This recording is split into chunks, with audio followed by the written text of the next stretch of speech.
ముఖ్యంగా కాంగ్రెస్ పార్టీలో ఈ జూబ్లీ హిల్స్ టికెట్ అంశం అయితే ప్రస్తుతం చర్చనీయాంశంగా మారింది. మరి గత కొన్ని గంటల క్రితం ఈ జూబ్లీ హిల్స్ టికెట్ గురించి మరి కాంగ్రెస్లో ఎప్పటి నుంచో మరి సీనియర్ నాయకుడిగా చెప్పబడుతున్న అంజన్ కుమార్ యాదవ్ మరి గతంలో ఎంపీగా పనిచేయడం జరిగింది, హైదరాబాద్ నగర అధ్యక్షునిగా పనిచేయడం జరిగింది. ప్రస్తుతం కాంగ్రెస్ పార్టీలో ఆయన వర్కింగ్ ప్రెసిడెంట్గా కొనసాగుతూ ఉన్నారు. కానీ ఎప్పటి నుంచో ఆయన జూబ్లీ హిల్స్ టికెట్ పైన ఆశలు పెట్టుకున్నారు. కానీ చివరి క్షణంలో ఆ టికెట్ని నవీన్ కుమార్ అంటే నవీన్ యాదవ్కు ఇవ్వడం జరిగింది. నవీన్ యాదవ్ కూడా మరి ఆయన గురించి తెలిసిందే. ఇంతకుముందు కూడా ఆయన గతంలో 2 సార్లు జూబ్లీ హిల్స్ నుంచి పోటీ చేయడం జరిగింది, కానీ గెలుపొందలేదు. కానీ ఎప్పటి నుండో జూబ్లీ హిల్స్ లో తప్పకుండా ఎమ్మెల్యే కావాలని గెలవాలని ఆయన ఒక ఆశయంగా పెట్టుకున్నారు. లోకల్ క్యాండిడేట్ మొత్తానికైతే రేవంత్ రెడ్డి ఆయనకు కాంగ్రెస్ అధిష్టానం టికెట్ ఇవ్వడం జరిగింది. మరి ఎప్పటి నుంచో ఆశలు పెట్టిన అంజన్ కుమార్ యాదవ్ అయితే మరి ఈరోజు ఆయన చాలా అసహనాన్ని వ్యక్తం చేశారు. మరి ఒక దశలో అయితే సోషల్ మీడియాలో ఇక అంజన్ కుమార్ యాదవ్ రాజీనామా చేస్తున్నాడు, అంజన్ కుమార్ యాదవ్ త్వరలో కార్యకర్తలతో మీటింగ్ పెట్టుకొని అతని అనుచరులను సంప్రదించి ఇక రాజీనామాకు సిద్ధమవుతున్నారన్న వార్తలు కూడా మరి కోకొలలుగా వచ్చేసాయి. ఆయన కూడా ఒక టీవీ ప్రతినిధితో మాట్లాడుతూ తన మనసులోని ఆవేదనను అయితే వెల్లగక్కాడు. పార్టీ అధిష్టానం పైన, సీఎం రేవంత్ రెడ్డి పైన ఆయన ఆవేశాన్ని, ఆగ్రహాన్ని, అసహనాన్ని వ్యక్తం చేయడం జరిగింది. మరి సీనియర్ నాయకుడిని మరి ఎప్పటి నుండో మరి కాంగ్రెస్ పార్టీ అనేది అధికారంలోకి లేదు. మరి 2023లో కాంగ్రెస్ అధికారంలోకి వచ్చింది. ఈ అధికారంలోకి వచ్చిన తర్వాత పార్టీ బాగున్న తర్వాత నాకెందుకు టికెట్ ఇవ్వలేదు, నాకు కూడా పోటీ చేయాలన్న కోరిక ఉంటుంది, నాకు కూడా ఒక మంచి పదవిని పొందాలని ఉందన్న ఆయన మనసులోని కోరికను ఆయన బయట పెట్టడం జరిగింది.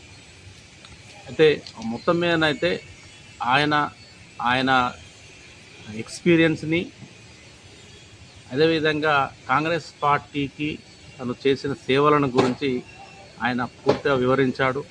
ఒకానొక దశలో ఆయన మీడియా ప్రతినిధి పైన అసహనానికి కూడా గురయ్యాడు. అంటే తాను సమాధానం చెప్పనని, తన గురించి తన కార్యకర్తల్ని, అనుచరులను ఎవరు అడిగినా కూడా చెప్తారని చెప్పేసి కూడా ఆయన చెప్పడం జరిగింది.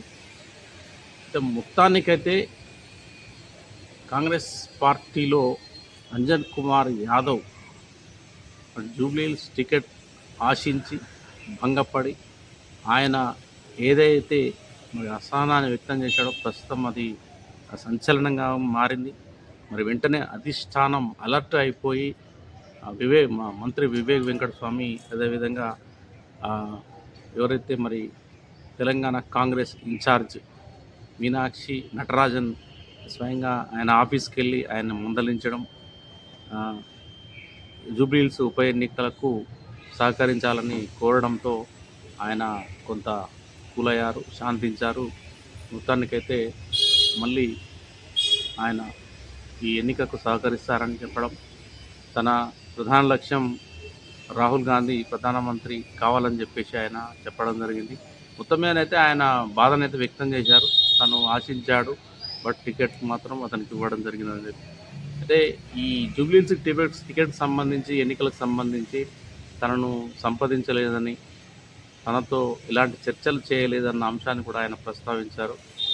అంజన్ కుమార్ యాదవ్ సికింద్రాబాద్లో ఓడిపోవడానికి కూడా కారణము తనను కావాలని టార్గెట్ చేసి తొక్కేశారని చెప్పేసి ఉన్న అంశాన్ని, తొక్కేశారు అన్న అంశాన్ని కూడా ఆయన ప్రస్తావించారు.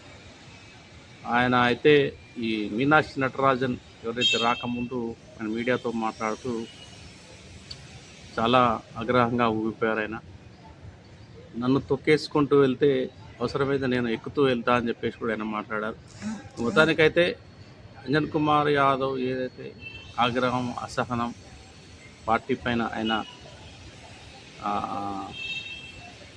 ఏదైతే మరి పార్టీ పైన ఆయన ఊగిపోయాడు మొత్తం అధిష్టానం పైన. మొత్తానికైతే ఇది ఈ అంశానికైతే పూర్తిగా ఎండ్ కార్డు పడింది. ఇక